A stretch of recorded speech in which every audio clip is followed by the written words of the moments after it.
The Koalition. Yeah, you good, Gary? All right, cool. All right. Okay, the next topic. This, in my personal opinion, well, aside from the main topic, which we'll get into in a little while, I thought that this was possibly one of the biggest news stories this week, and that is that we finally got confirmation from Rockstar Games that Red Dead Redemption 2 will be launching on October 26th. Initially, the game was supposed to launch fall 2017, then it was delayed till spring 2018. So now they have confirmed, yes, for sure, it is launching October 26th later this year. So I wanted to get you guys' initial thoughts on this news, and whether or not you think any other companies that are releasing games around this time should be concerned. So, Gary, how about you go first and let me know your thoughts on this particular topic? Yeah, I think games releasing around that time should definitely be concerned because this is no doubt going to be a juggernaut, of a game when it releases. I think we kind of knew it wasn't going to make, the spring mark or, quarter one, quarter two. It seemed very unlikely, especially, we've seen a few like teaser trailers and stuff, but we really haven't seen any extensive gameplay or anything as of yet. So that told me that it was probably still a little far out. At least it's still making 2018, so that's the most important thing. And I mean, we don't know what else is coming towards the end of the year, but at least we would have had some of the major games out of the way, like God of War and Ni no Kuni and stuff like that. At least we'll get those out of our system before we do get to Red Dead Redemption. So yeah, I think that's a good date. It's a solid release date. But yeah, any other game releasing around that time should definitely be worried, particularly Call of Duty. Because I know that they usually release around that time. Early November, late October kind of thing. But yeah, I'm sure they'll be fine. Because yeah, Call of Duty is Call of Duty, but Rockstar is also Rockstar, and we know that they're the king. They're sort of like the most revered company, studio in the gaming industry. They're like the Michael Jackson of gaming. Like people just they love and respect Rockstar, and anything they put out is going to be good quality. It's going to be fun, and people are just going to get sucked into it. So. Well, hold on a second. I just want to make a comment right there real quick. You said the Michael Jackson. Now, Michael Jackson has some controversial stuff, too, in his history, so I don't know if he is the best example. Rockstar have, too. They've had a lot of controversy. Okay, yeah. Valid points. Yeah. Yeah, but, yeah, I think it's great that we finally got a solid release date, though. At least we have that. And now I fully expect to see like a full-blown gameplay demo sort of feature at probably E3, to be honest. Or if not, maybe they'll even do their own thing, like a live stream or something. But I do think we have that to look forward to before October at some point. Good points. All right, Mr. Lugo, what do you think about this news?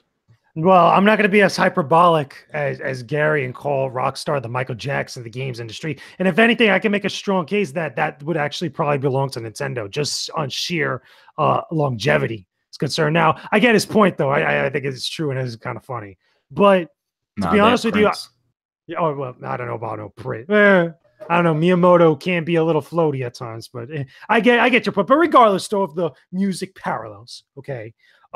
This just tells everybody to get the hell out the way. I think that, that is cause for concern for people that had plans on releasing games in October, or at least around that time frame. If I was a studio, I would even try to get out of October, maybe go beforehand, maybe even afterwards, because again, a lot of people are going to dive into Red Dead Redemption. People do that with all of Rockstar's games, between Red Dead, between Grand Theft Auto. It's just an event every time these games comes out. And everybody, both in and out of the industry, critically wants to play these games for one reason or another.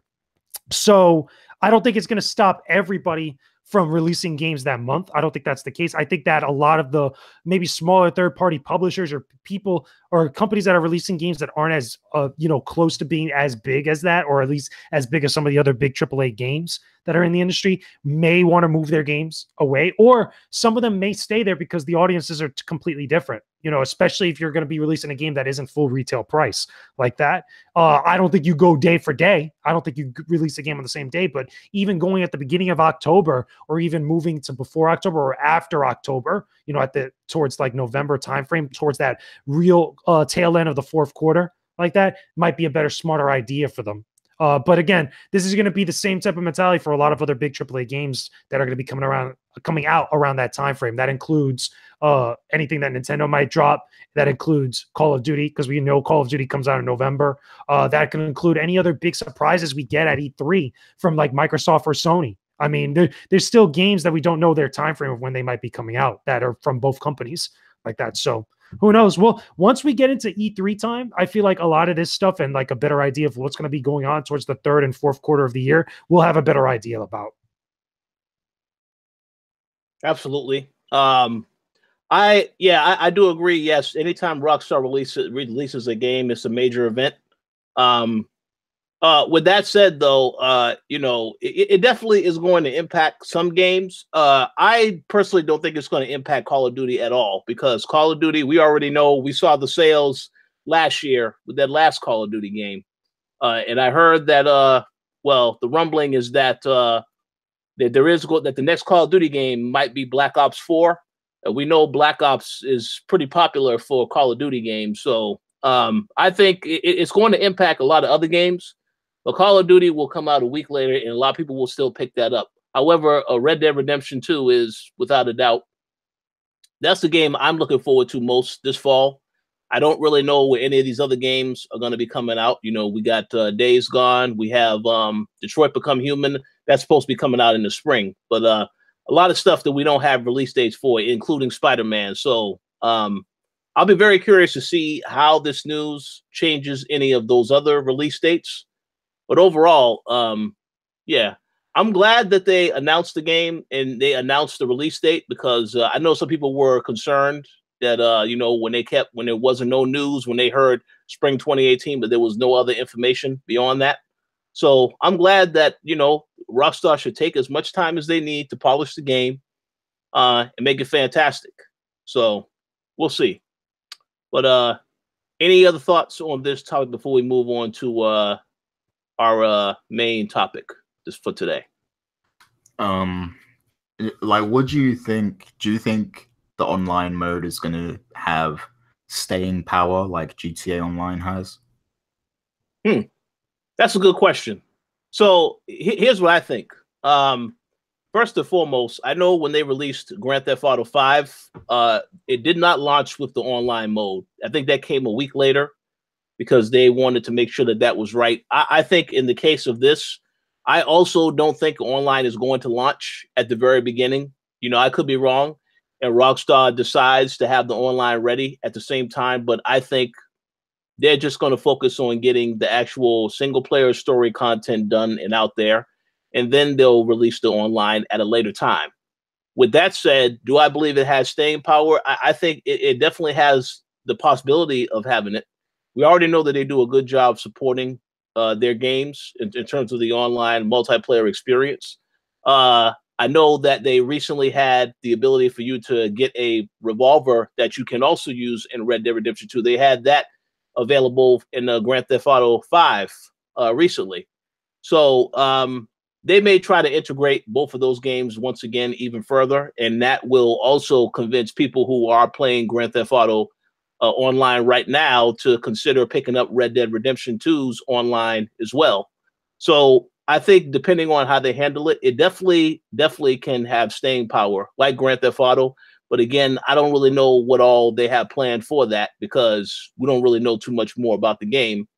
Like, obviously, they had the card games and stuff that you can do.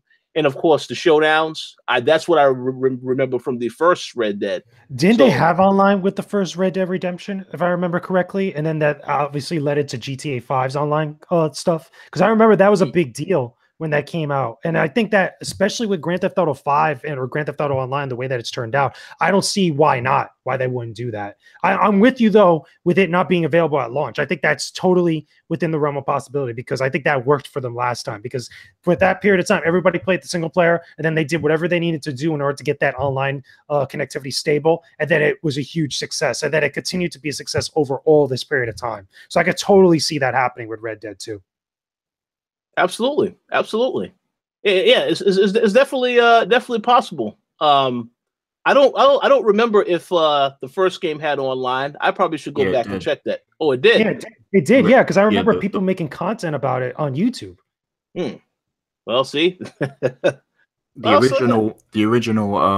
I forgot what the very first game was called. Red Dead. That was Red on Dead PS2. Revolver. Red Dead Revolver.